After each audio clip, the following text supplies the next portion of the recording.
Indian ബഡ്ജറ്റിന്റെ പിതാവെന്നറിയപ്പെടുന്നത് PC Mahalanobis. നാരങ്ങയിലും ഓറഞ്ചിലും അടങ്ങിയിരിക്കുന്ന അമ്ലം സിട്രിക് അമ്ലം. നാഷണൽ ഇൻസ്റ്റിറ്റ്യൂട്ട് ഓഫ് ന്യൂട്രീഷൻ എവിടെയാണ് സ്ഥിതി ചെയ്യുന്നത്? Hyderabad. National institute of oceanography എവിടെയാണ് സ്ഥിതി ചെയ്യുന്നത്? പനാജി. നാഷണൽ ഡിഫൻസ് അക്കാദമി എവിടെയാണ് സ്ഥിതി ചെയ്യുന്നത്? കടക് വാസ്ല. ന്യൂമിസ്മാറ്റിക്സ് എന്തിനെക്കുറിച്ചുള്ള പഠനമാണ്? നാണയം. പട്ട്, കളിമൺ പാത്രങ്ങൾ എന്നിവ ആദ്യമായി ഉപയോഗിച്ച രാജ്യം ചൈന. പറങ്കിപ്പടയാളി രചിച്ചത് സർദാർ KM പണിക്കർ.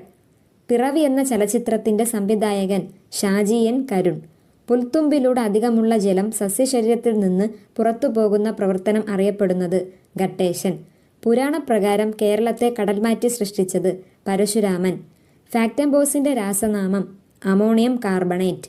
ഫിലിപ്പീൻസിന്റെ തലസ്ഥാനം മനില. ബച്ചാവത് റിപ്പോർട്ട് എന്തുമായി ബന്ധപ്പെട്ടിരിക്കുന്നു? പത്രപ്രവർത്തകരുടെ